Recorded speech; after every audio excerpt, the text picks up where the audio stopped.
How you guys doing? It is Tuesday at 7, and this is the first time that we're interviewing from our living room. You've seen us in our studio in different places. Last week we were in Crestline, Ohio. We're coming in from our living room informally today.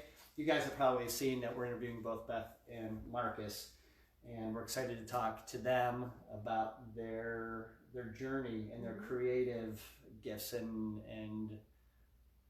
how they're using those. Right. But in the meantime, I know that there's folks that are joining maybe for the very first time. We encourage you to share.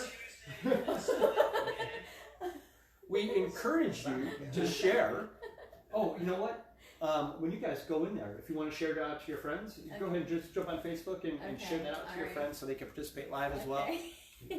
So, yeah, so as you guys may be aware, when you share this out to your friends list, or you could share it to even one or two people, or you could share it out to a group, they could participate live. And what we encourage folks to do is to, as they're listening and they're inspired or they have a question, to go ahead and log those questions, and we're going to talk through those.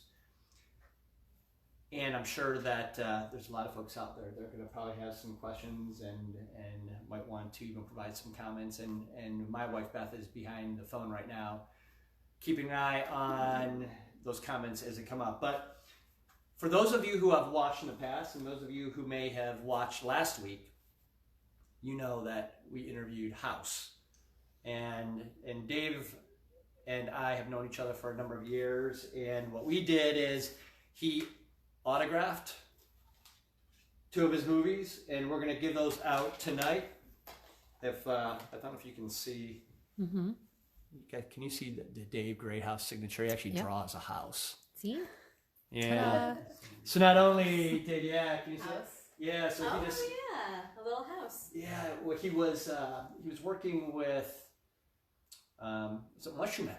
Yeah. So Mushroom Head, he did all the masks for that band, and along the ways they just gave everybody nicknames, and they nicknamed Dave Greathouse. They just named him House, and so that's his moniker and his signature. So we're going to go ahead and give away these 2 movies. Dave's not only in here and directed, but he also starred in this Clown Town, which is a great one. But what I'm going to do is, so everybody who shared the video, their name is in this hat. And this is, I must say, the most, last week, the Dave Greathouse interview was the most shared. I think there were 65 shares. Oh. So a lot of people shared it out, and when people share, it goes out to their groups and stuff, and so a whole lot of views. Want to go ahead and grab Sure. it? Okay. Oops. All right, everybody who shared. Okay. The sticky notes. I got one. All right, what do you got there? I have John Passano. John Passano. Oh, John. Yeah, thank you for sharing. He shares the videos all the time, so thank you for sharing. And I'll instant message you, John. I'll get your contact information, and we'll get these signed DVDs out to you as well. And then thanks, Dave, for interviewing with us and for signing these CDs as well. But for those folks that may have seen the Teasers. The teasers, right? The teasers for this week. We said we're interviewing with Beth and Markus, and we described it as a war writer. And so we're going to get into that and kind of talk through that. But to start off, Beth, tell us about go back and describe that very first day, that diagnosis day. Tell us about that. Okay.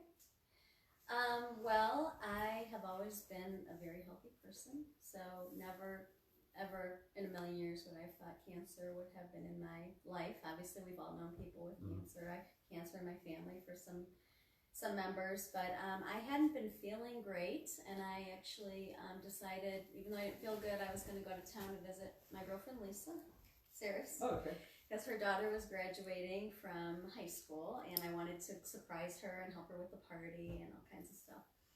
And so, you know, she lives near DC, she lives in Virginia, so it was going to be about a 6-hour drive, so I got in the car and drove to her house, and as the evening progressed, I could tell I did not feel well. And so, like, I had a gnawing sense something wasn't right with me, but I didn't realize the extent until I had to wake her up, you know, in the middle of the night to take me to the hospital.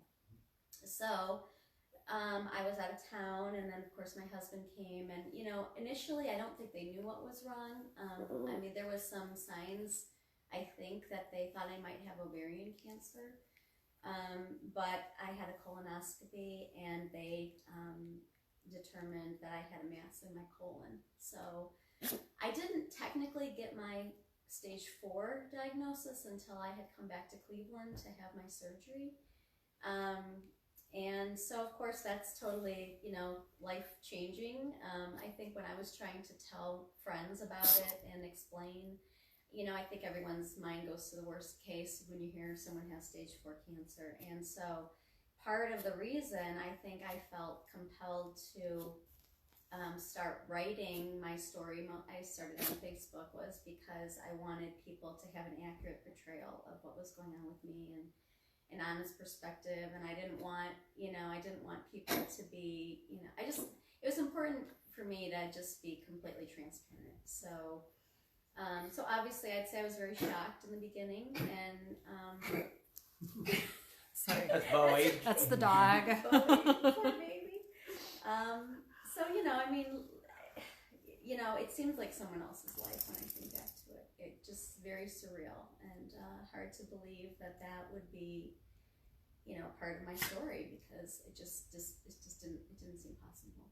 So it's January 2020 now. Yeah. When was that? So that was June of 2017. Okay. So I came back to Cleveland with my husband. You know, it's crazy how everything kind of transpired, and you know, the people we were connected with. I mean, everything just really felt like God was just guiding the whole thing. You know, we a friend of mine that was a physician here, the surgeon we got hooked up with, the availability, that, you know, being in Cleveland where the, you know, the technology and the medical facilities are so amazing. So I had a pretty major surgery when I first got back, and then I had to go right into chemotherapy after that for 6 months. And then after that, I was kind of, you know, in a way of watching and waiting to see, you know, scans every 3 months, just to kind of see, because of course it's just very hard to get a cure rate when you have cancer in multiple places of your body. So, but I mean, we were hopeful, and cancer did come back in November of 2018. So I was doing pretty well, and then I found out my cancer was back, and then that necessitated more chemo and 12-hour surgery that I had in this, like, past May. So it's all still, you know, pretty fresh. Now I'm back to, you know, kind of the waiting and hoping that everything is going to be good. Yeah, yeah. So it's been a roller coaster ride. That's what I say. It's a roller coaster ride. Yeah. And from afar, as we've all been, I mean, those of us who've been friends with you on Facebook, we've been kind of on that journey with you, right? From afar. But I mean, I remember hearing it or seeing it, reading it on the very early stages, and was shocked. You know, just was shocked that, you know, you have a friend who's been challenged. But what's the role that writing has been through this process, and maybe also, were you writing before? Were you logging, journaling, vlogging before? No. I think the writing probably came from, like, a point of desperation for me, where I just was I didn't have a lot of things that brought me comfort, but that I found that if I would sit and I would just sit with my phone and kind of, I get the thought and I would think, you know what, this is what I want people to know about where I am today, because of course I get tons of phone calls and texts and people wanting to know what's going on, and I thought this is a pretty effective way to reach a lot of people. I have a lot of friends and family at, Facebook. I mean, some people hate it and some people love it, and there's good and bad things about it, obviously. But no, I did not. I always liked. I always liked to write. That was always something I always loved to read. So those were things I was usually drawn to, like in school growing up. But I'm a nurse by profession, so I think having that background, the medical knowledge, and then kind of an interest in writing and feeling like I was pretty good at. I'm a much better writer than I am speaker. So I just felt like, okay, this kind of can come together, and it makes sense, and I can do it from a perspective where I kind of have a medical background, but I really wanted to be relatable. I wanted people to read it and understand what was going on with me, and sometimes I would think about other things in my life, and I think, oh, that really ties in well with that too, or if I knew somebody that had a challenge in their life, I would sit and think, I think this is going to be applicable to a lot of people's lives when they read it. Yeah. So that's kind of how it started. I mean, it really was, I didn't have any real motive initially. Yeah. I wasn't like, oh, I want everybody to know what's going on, or, and I've been pretty forward, because I just felt like it's important to be honest and transparent. And I think a lot of times, when you're a creative person, a lot of that, it kind of ties it together. It's kind of exposing yourself to something personal about yourself. So that just kind of transformed into writing for me. And I don't, really Facebook, I had lots of people say, oh, you should write a book, And I was like, well, it's not that, you don't just go out and write a book. Again, if you know anyone who's written a book, or you have friends that are artists, it's a long, it's not like, well, slap it together and there we go. 2 weeks, right. I'm thinking, right? It doesn't work that way. In a perfect world, and then that thought was overwhelming. And then I'd think, oh, could I really write a book? I don't know if I could write a book, So I kind of just wanted to unfold whatever it was meant to be, and a lot of people just said that it was either inspirational or it helped them, with their faith, or they felt it was, they just felt they could relate in some way. And that's really all I wanted it to be. So I felt like that was positive. Yeah, and I don't know that there's many families that could say that they haven't been affected by a cancer diagnosis. We've all had loved ones who've been diagnosed with cancer along the way, and to have somebody just kind of step out and say, "This is where I'm at. This is where my mind's at." That's got to be difficult. Somebody who wasn't regularly writing finds a scary diagnosis and then starts to log that. Yeah. How did that revealing portion, right? So you're revealing probably the fears, the wins, the reports, both. Here's a setback and then here's a celebration. Right. Talk through that, because I think that's foreign to everybody. For those people who are artists, we're like, oh, we can paint what's on our mind, but we're not logging this personal journey, this weaving journeys. Well, sometimes I felt like, oh gosh, I'm gonna have to. Oh no, wait, what if it doesn't go that way? Now I'm gonna have to backtrack, or what am I gonna say? And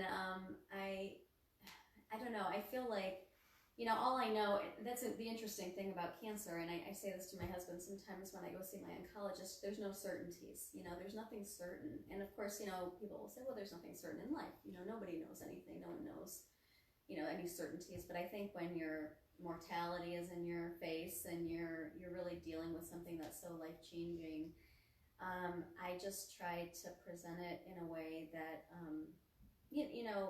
just was what I was experiencing like in the moment, you know. And so I might write something, and I always tried to, I never wanted to be like a negative person, you know. I'm not a negative person, so I always wanted it to be kind of uplifting in some way. But you know, there's a hard truth in the story, so it's kind of, you know, I think sometimes it was harder for people to read it than it was for me to write it, you know, because I said, well, this is all I know right now. Like, my life has done a, you know, complete 180, and I'm just like, I kind of felt like it's now or never to do this. You know, what do I don't have anything to hold me back from this. You know, I can say whatever I want because I have cancer.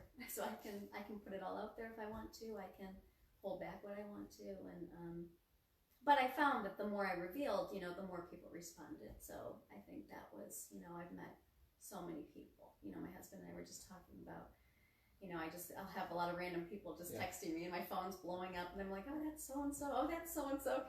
You know, that's, you know, somebody from that's somebody I met through so and so. You know, and I don't know these people well, but it's kind of like there's a camaraderie. So, you know, so I don't know if I answered your question. Yeah. Did I answer your question? No, and I think that one of those really profound pieces, as I'm hearing it, is that writing it felt easy. Reading it was sometimes difficult. Yeah. Right, because and I would imagine, I'm not. Maybe the next question is was it healing? Was it part of the processing? Was writing it? Was that creativity? Was that part of, or I should say, how was that? And did it? Was it did it align your thoughts?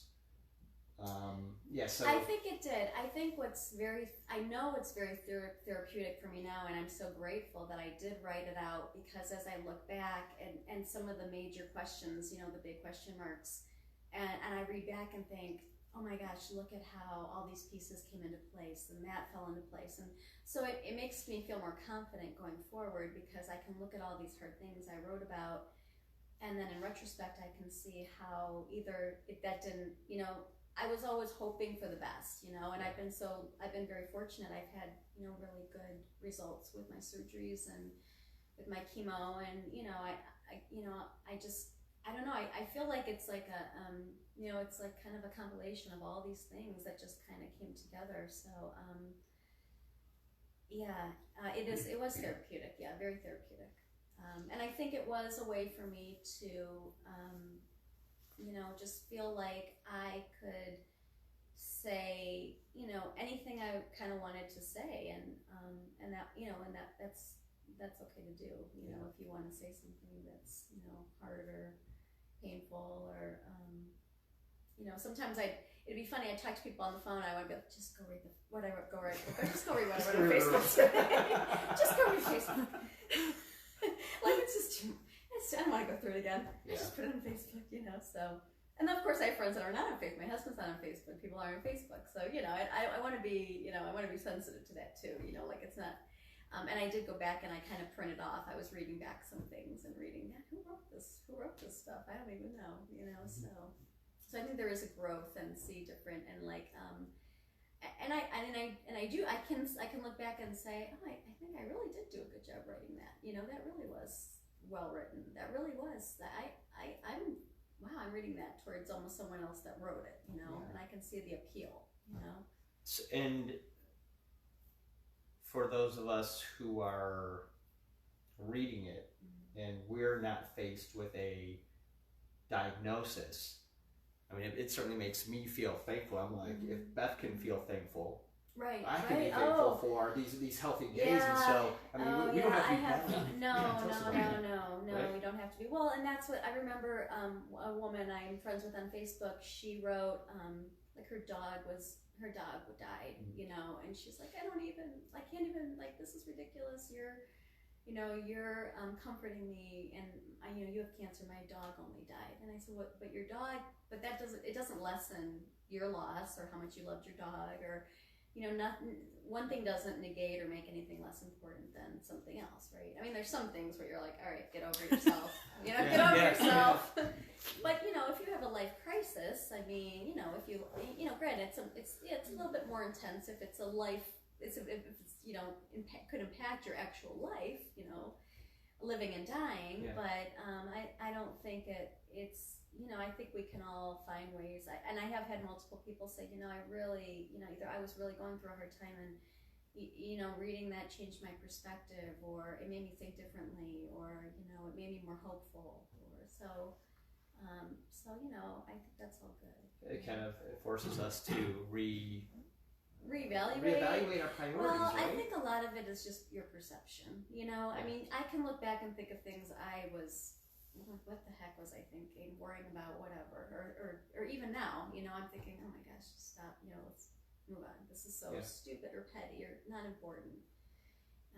Yeah, totally makes you, you know, I mean, definitely, I mean, it's totally changed me 100%, which, you know, I know I'm in a couple groups of people with cancer, and you know, once you are told you have cancer, it's just, you're never the same person again. You know, you are not the same person.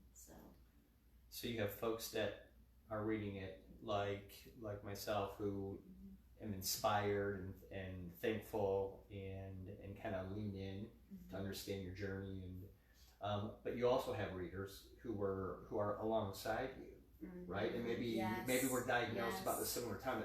Tell me about. Well, yeah, it's really, you know, there's a lot of in some of the groups I'm in, there's a lot of people that struggle with survivor's guilt, because, you know, it's almost like you're plucking people, you know, no one knows, like, why did this person respond, this person didn't, why did this person do well, why did this person pass away. And I did have a couple women that reached out to me on Facebook, over Facebook sites, also stage 4 colon cancer, and you know, and literally reached out to me, like, literally when they knew they were dying, you know, and that it was just like, you know, I'm thinking they're calling me, what am I going to say to them, you know? I mean, literally a woman from Arizona who said, can I have your phone number and can I call you? And I just was like, oh my gosh, you know, and she called me and we talked, and I, you know, all I kept thinking was, I hope I'm saying something that's comforting her, because, you know, I can't even begin to understand her position, you know? Yeah.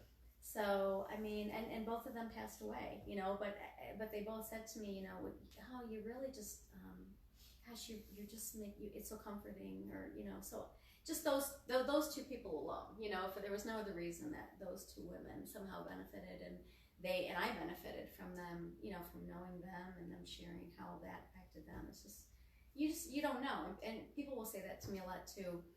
You know, oh, you just don't understand, you know, how you're impacting people. I'm like, I told my husband, I'm like, I don't know. I mean, I don't know. Like, I understand, but I don't. Yeah. You know, it's like, that seems like, I'm like, well, I'm just telling my story. I didn't realize that could be so, you know, and I think that's the piece where, like, you don't want to hold back from whatever your creative gift is, because you don't know who it might impact, you know, and another, it's interesting, because another friend of mine, and she literally just did this yesterday, you know, we've been publicizing, and she's been she has like an Etsy store, and she's been painting, and she's like, you know, my self-confidence I just have been so fearful of, like, putting it out there, and she just put it out there yesterday, you know, and she sold like 4 pieces of her work, awesome. You know, yeah, that's so awesome. I'm like, you just don't know, you know, we're all like, yay, you know, that's awesome, and you're, you know, it doesn't take a lot to encourage people, especially in their art, which is so, you know, it's personal, and, you know, my story's personal, and what you do, I'm sure, is personal to you. What anybody that does, that expresses themselves through some kind of medium, it's personal. So the early writings, and so if my memory serves me correct, back in 2017, in those summer months, you started to see that writing show up, right? Yeah. How does your writing evolve? In other words, I mean, you're like, okay, I'm gonna start to write, or tap on your phone. How does your writing evolve, and how has it changed your perception of yourself and your? Well, like I was saying, I could tell when I was in a very, like, kind of a point of desperation and I'm writing. I could tell when I go back and read when I was just at a low point. I think you know, I never want to forget those experiences, you know, wherever I go here from this point forward. I don't want to ever forget that moment in time when I wrote that, you know, because I think it's easy to and I notice that now as I get farther away from cancer, I get, you know, I'm busy doing other things, or and I don't want to ever forget how impactful, you know, this whole thing has been for me. So, so I still try to be, you know, I still try to, not as often because it's not front and center right now. Like, I'm not in chemo. You know, those were times where I just felt terrible and I just was exhausted, and those were the times, you know, it's almost like you hear of like these tortured artists, like I'm tortured, I have to write this out, I have to get this out. Or now I'm kind of like, oh, I'm doing good, you know, so it kind of, you know, falls by the wayside a little bit, but not entirely. You know, every once in a while I'm like, oh, I think I need to pull back, I need to connect again, you know, I need to write something. So, you know, I don't know, and people, and I'm like, I don't know what I'm doing, you know, I mean, I'm like, I have kids, I have responsibilities, I have, you know, interests, I have kids, I have, you know, like everybody. I mean, it's like, I don't know, I guess I don't feel like it has to go any farther than what it's gone, as far as it's gone to be what it was to be for me. You know, like if I don't ever write a book, that's okay. You know, if I never become some whatever, I'm okay with that. You know, because I don't know if that's the vision I have for it either. You know, so. You were writing almost exclusively. I remember starting to see a couple videos. Oh yeah, I did a couple videos. Well, I think it's interesting, like you were saying, how people respond to these videos, because I just think people always like to hear the person's voice and see the person. Yeah. You know, I think it's true. So there were a couple times I did videos. Mostly, like I did videos when I had, you know, when I was leaving the hospital, or when I had my major surgery, just so people know I was alive. You know, because I don't think people know what to. They don't know. You know. I mean, like, it'd be months after, and they're like, are you driving? Are you driving? I'm like, yeah, I'm driving. I can make my own food. You know, I'm okay. You know, but you know, people don't live the day to day, you know, and my husband would say that too. He'd be like, you know, even like our older son was away at college when I was going through chemo, you know, and he was living his own life, and whereas our other two boys were home, and my husband would say, you know, it's impactful, it's different, and to see you go through all these, you know, ups and downs, and it's definitely, so the video thing, you know, I kind of just felt like, yeah, I kind of want people to lay eyes on me, you know, especially, like I said, I have, you know, some family that's out of town, and, you know, I know they worry and they wonder, so I think it's just, sometimes it's easier just to throw it out there, and, you know, they can say, oh, I'm so glad, oh, you look, you know, oh, everything looks good, so. So diagnosis, you start to log, you do some vlogs, and then all of a sudden, tell me how you and Markus, because at that point, that's when there was this photographic piece element. So help us understand how you guys met, how you combined. We met through a mutual friend we have, Markus. So I had heard through my friend Carrie just always these glowing things about Markus. Just he's such a wonderful person, and you know, just kind of establishing himself in different ways. And he does this photography, and I'll let Markus say it, because I mean, obviously he approached me initially about doing a project for school, and of course I was like, oh yeah, absolutely, you know. I mean, I thought that sounded, you know, like an adventure. I don't know if we knew exactly what, I mean, he had a vision for it, so I wanted to respect his vision, you know. And I don't know, Markus, you want to speak to that a little bit? Or? Yes, so actually I was studying photography class at Restorative at that time, conceptual art, and I had assignment to do a series of photographs. I have done like 2 projects that meet the requirements for the class itself. Sorry, and after that I felt like this is not what I want to do actually. This is not what I want to like expect from myself as outcomes from this class. So her actual like videos and typing on Facebook and what she was doing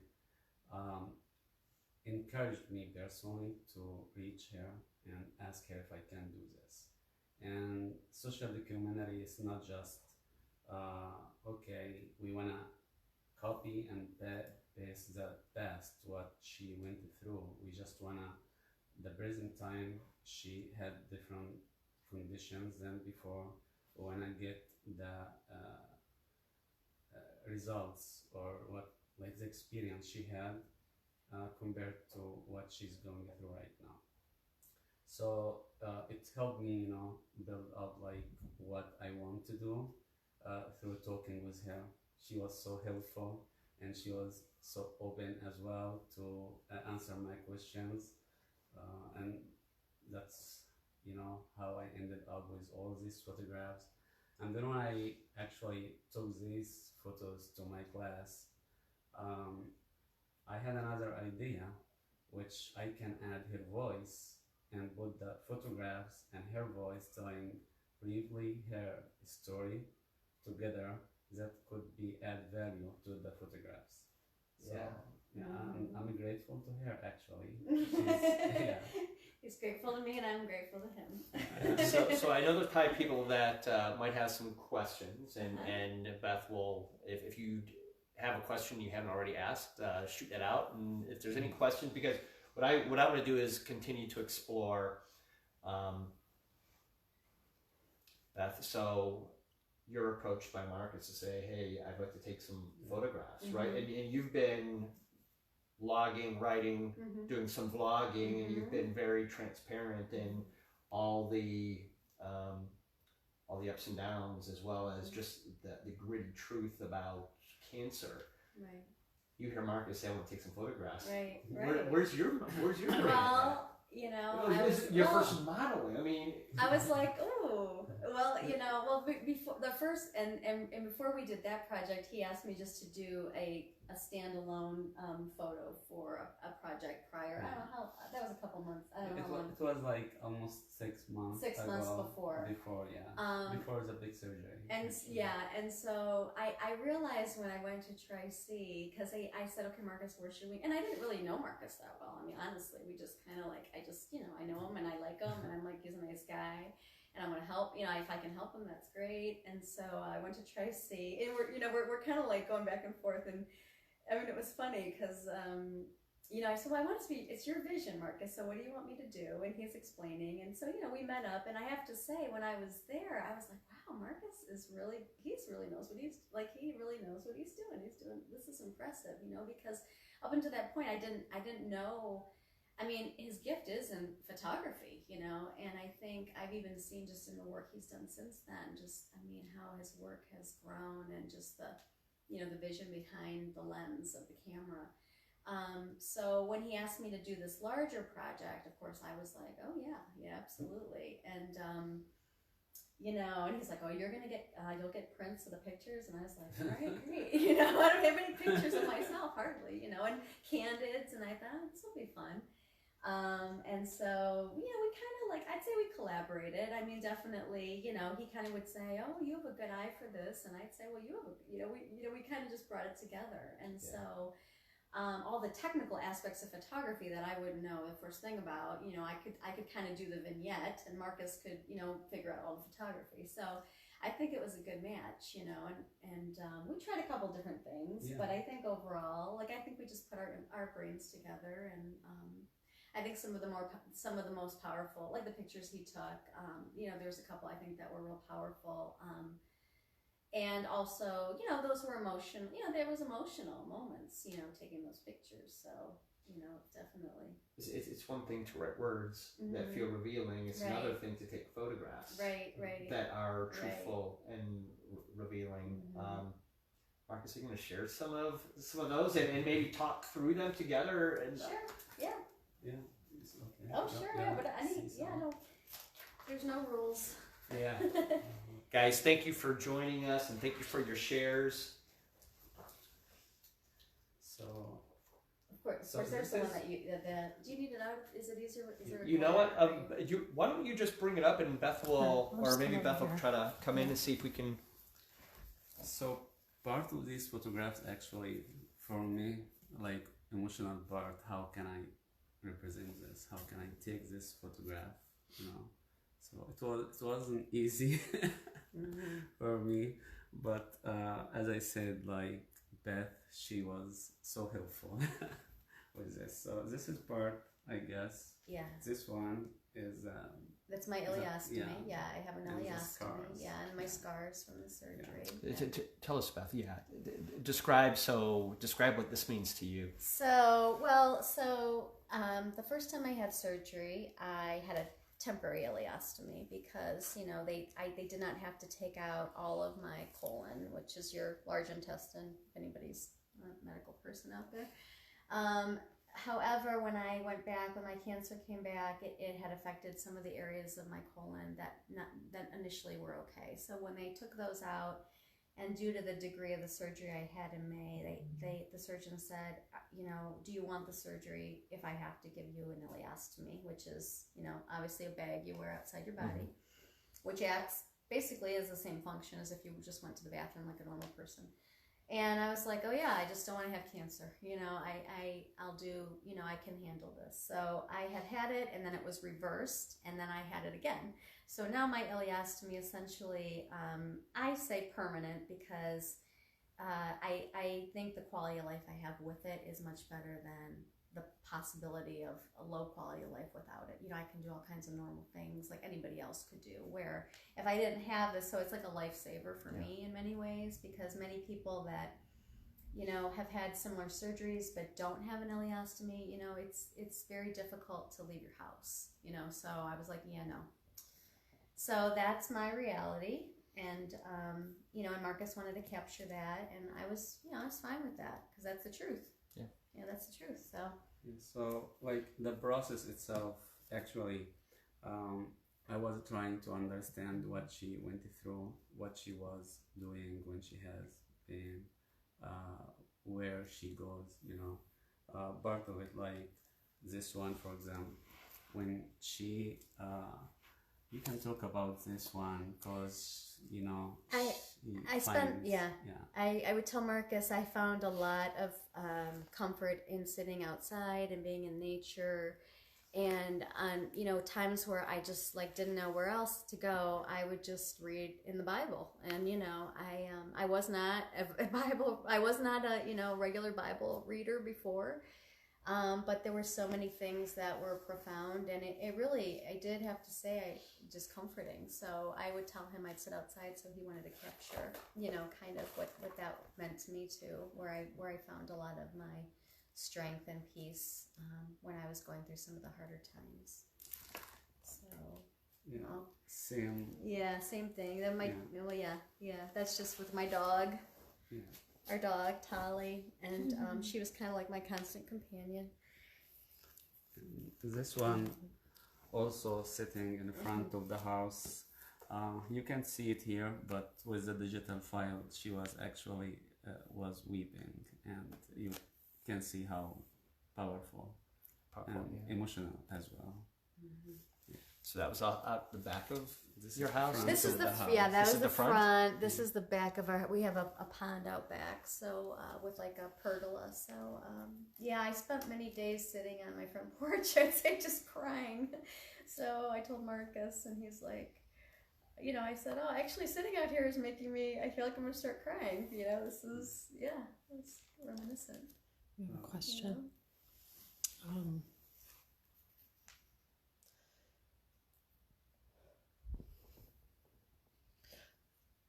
So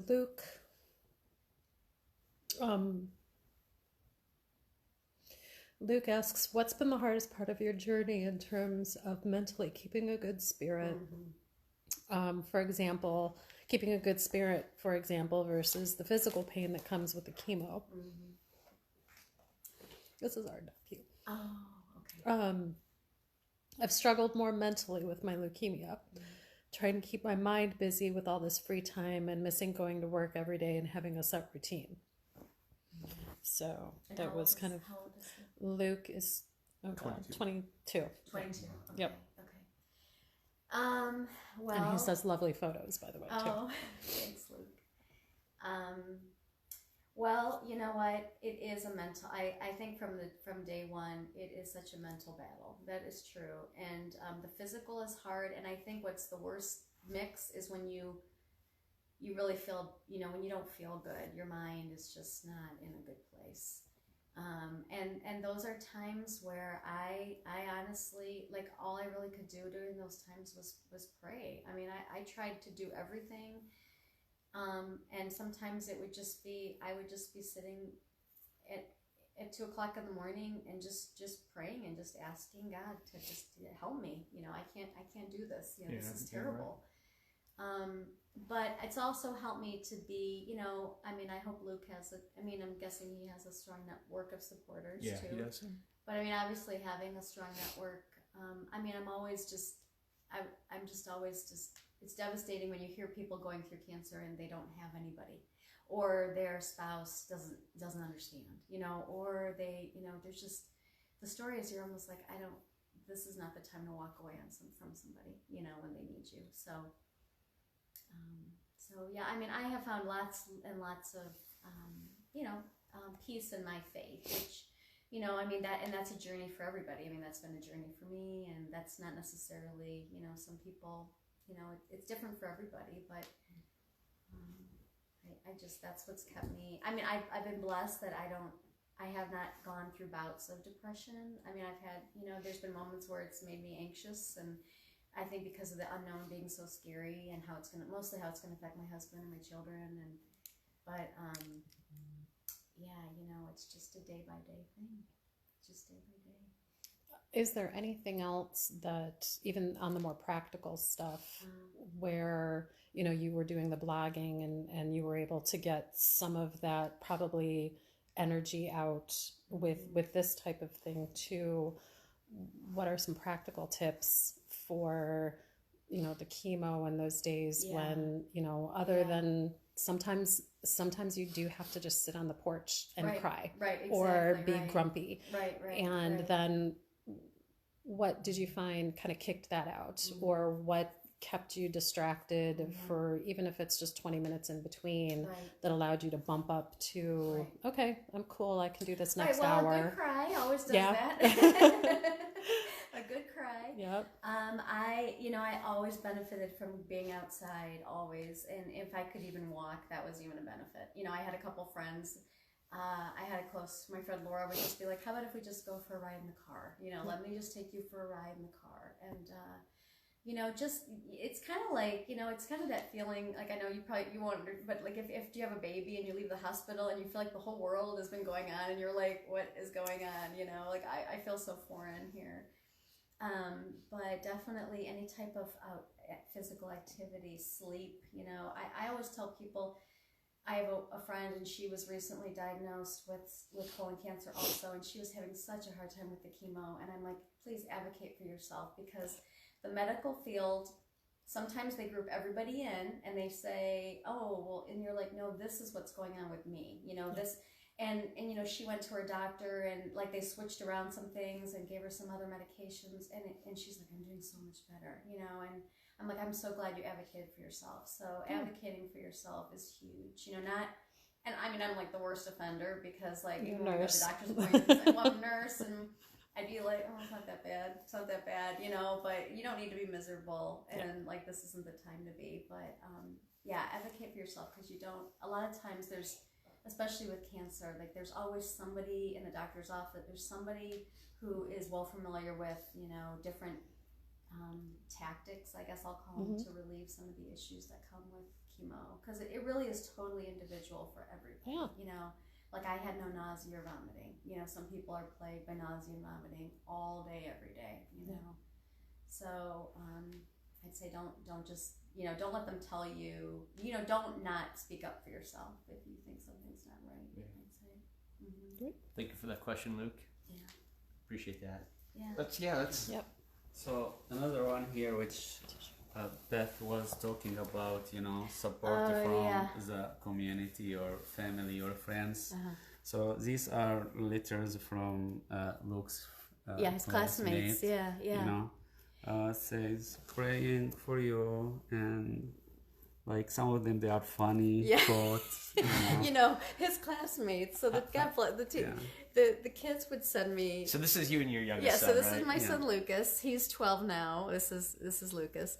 My two other boys are at college, so there's like a 10-year gap. So what would happen is a couple of the teachers at school would have all the kids get together, and they would just write whatever they wanted to write. It could be a joke, it could be, you know, something encouraging, an art. And then probably every 3 days, 5 days in the mail, I'd get like 3 or 4 cards from the kids. Love it.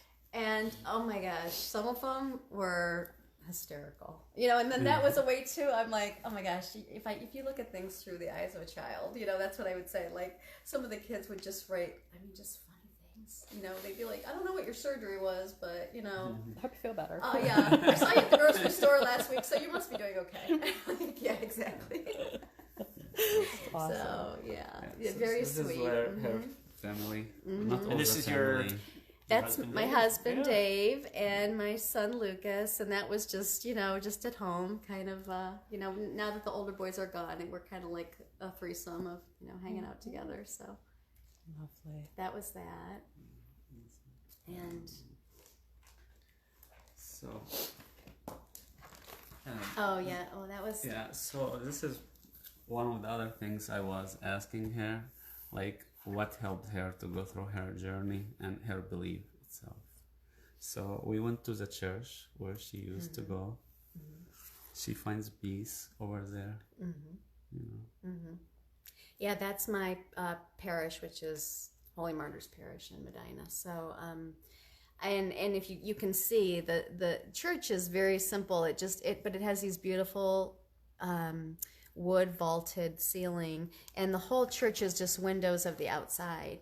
But there's an enormous crucifix that hangs right down in the middle of the altar, and you know, there's numerous times when I'm in church and I just am looking, you know, and so I told Marcus I like to capture that, because that does bring me a lot of comfort too.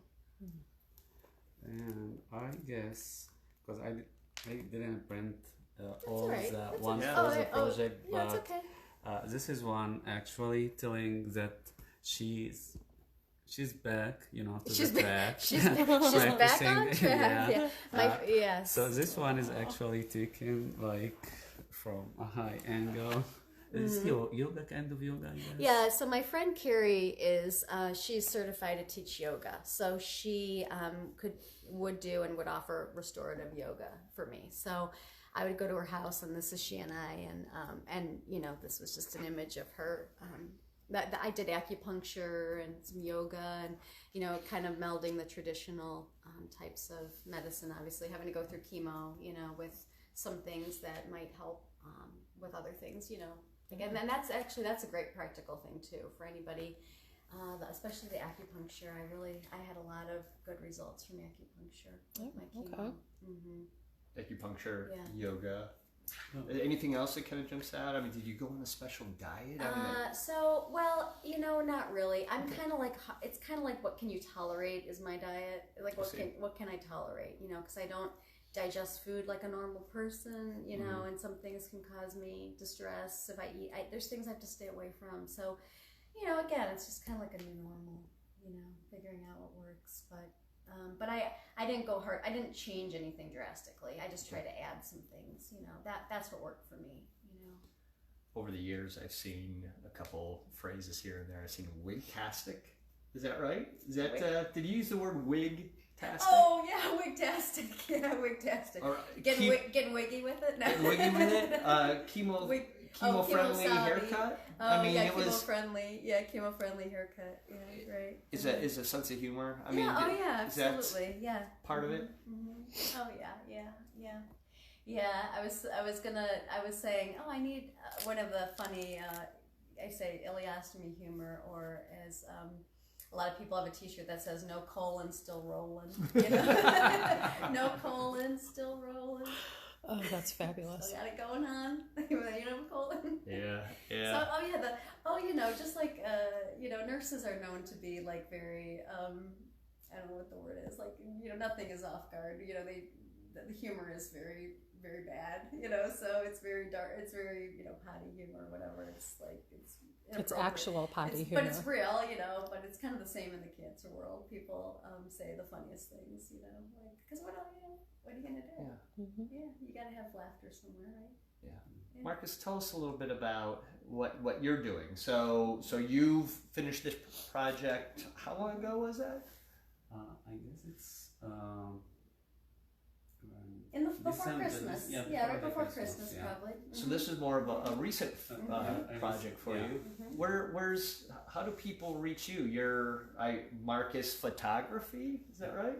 I have a website, it's Markus Photo Art. Markus Photo Art. Yeah, Photo Art. This is my website. Just still, trying to build up my business. We will share it. Yeah, Markus has done.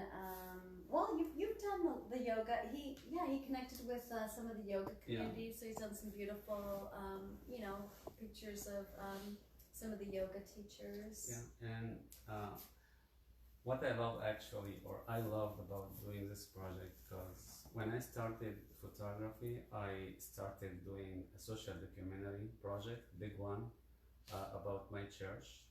The Coptic Christian Orthodox Church in Cleveland. It's with Tri-C. I was a part of the Jack Joseph Morton Mandel Academy for Humanity and Leadership. And this was the first time I did photography. And when I did it, I did it making a book. So I did a social documentary photography book about the rituals of our Christian church, architecture, members of the community, and I moved on after that. Wow. So he started big. Wow. He started with a very big project, so it was like my first work to do a big book within 3 months. Right into the deep end of... So I started with such kind of work, so I decided, okay, the book is nice, really, it's Tri-C, they paid for it actually, so it's expensive one. I'm working on it, Wow. And you met Beth. How has this personal project, how has that affected your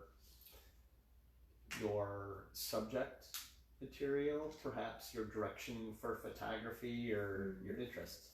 So this project particularly is more for me kind of personal one, because I knew her before I do this, and I wasn't expected or thinking one time that I'm gonna ask her to do this. So I was following up her news on social media with her friends, and I met her a couple of times before she had the big surgery and giving her oil from our church. So this project is also like very personal for me, and I think many people will benefit from her experience.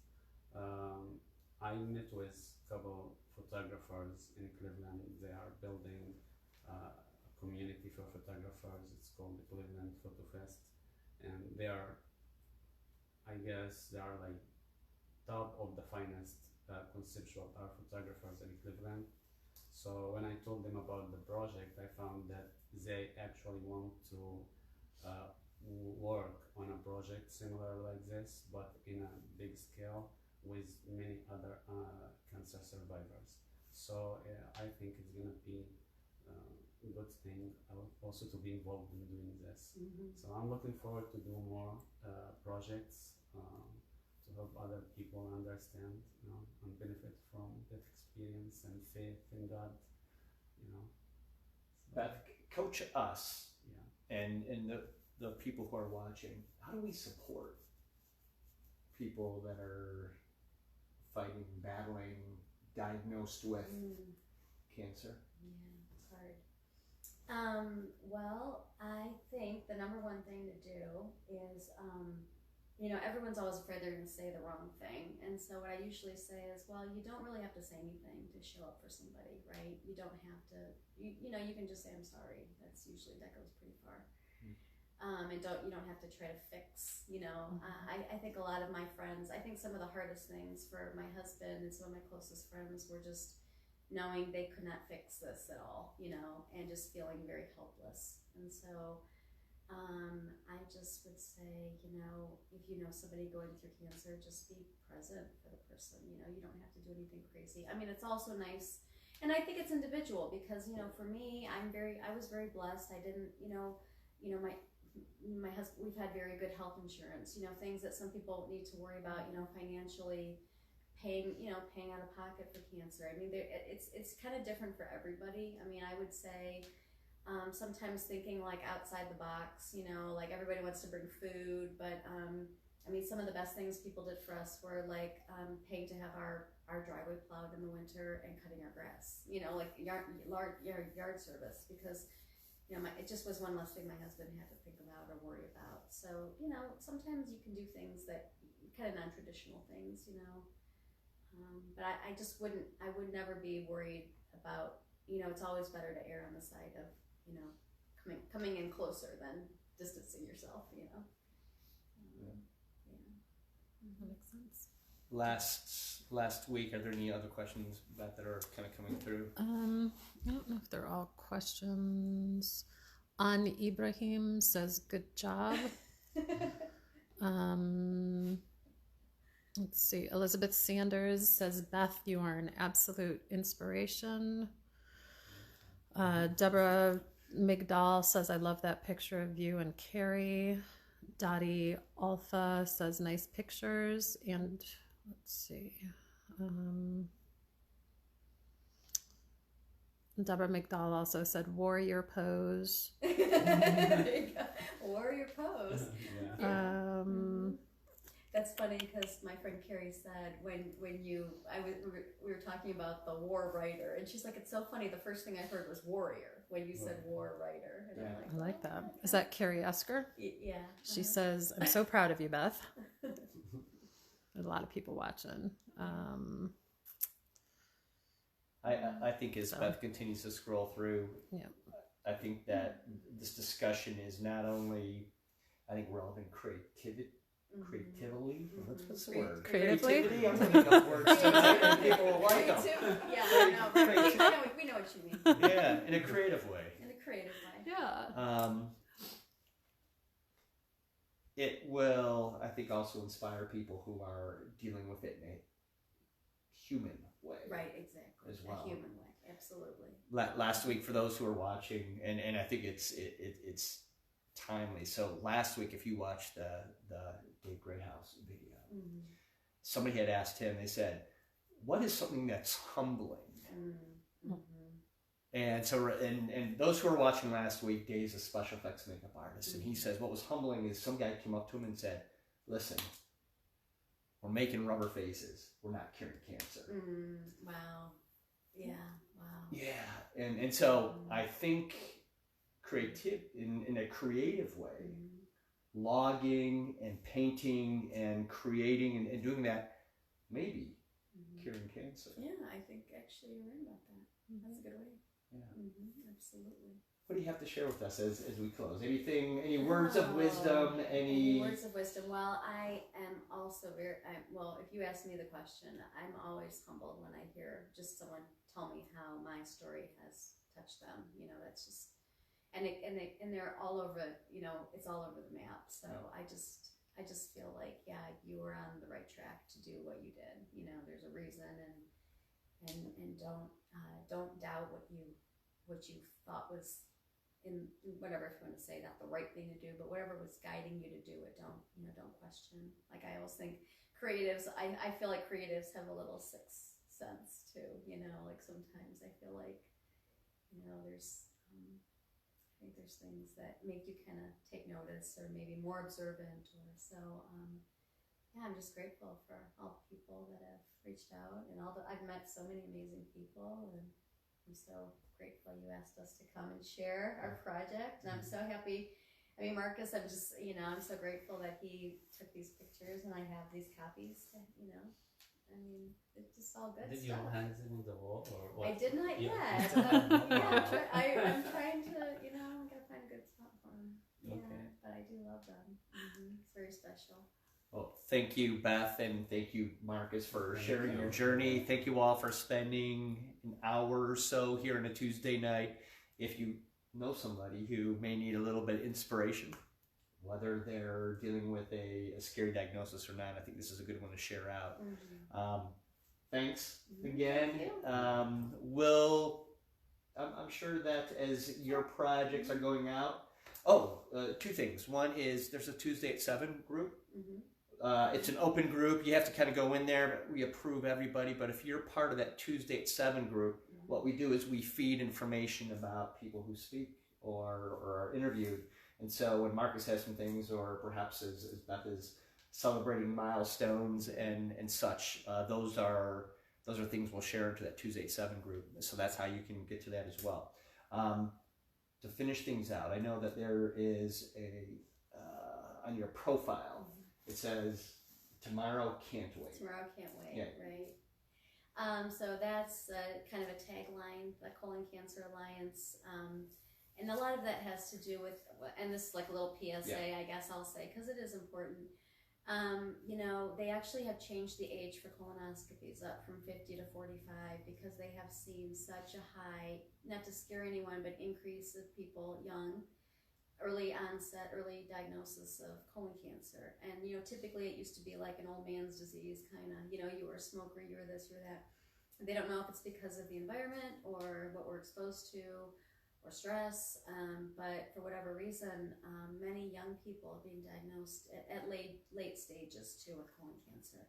And so Tomorrow Can't Wait is, you know, again, a push for, you know, we need to find out why and how we can, you know, prevent that from happening. Because so a lot of it is, you know, more research, more, and I'm in a community called Colon Town, which is a community on Facebook, and I mean, the resources are just phenomenal. I mean, you have people that are, you know, some people that have cancer, you know, they're physicians living with cancer, they're PhD level researchers with cancer. So it's like a wealth of information. So I would say too, you know, try to, I don't think support groups, sometimes support groups are great, like your typical support group, but I think having a group you can go to where you're going to get solid information, I know that's a huge thing in the colon cancer world. Just education, and, you know, and get your colonoscopies. Well, I mean, that's an important piece. Yeah. When I saw that, you know, as your profile picture, and advocate for yourself, because truly, I mean, I have heard so many stories of people. You know, I was 30 years old. They told me for 2 years I had hemorrhoids and I have stage 4 cancer. You know, they were written off. No, you're too young. You're too, you know, you don't fit the profile. You know, So I'd say just advocate again for yourself. It's really important. I mean, it's possible that people may not only be inspired, but maybe this will save a life. Yeah, right, exactly. Or many lives through time. Exactly. Thank you guys for sharing and Thanks, spending your Gretchen. Tuesday night, and we'll see you guys next week.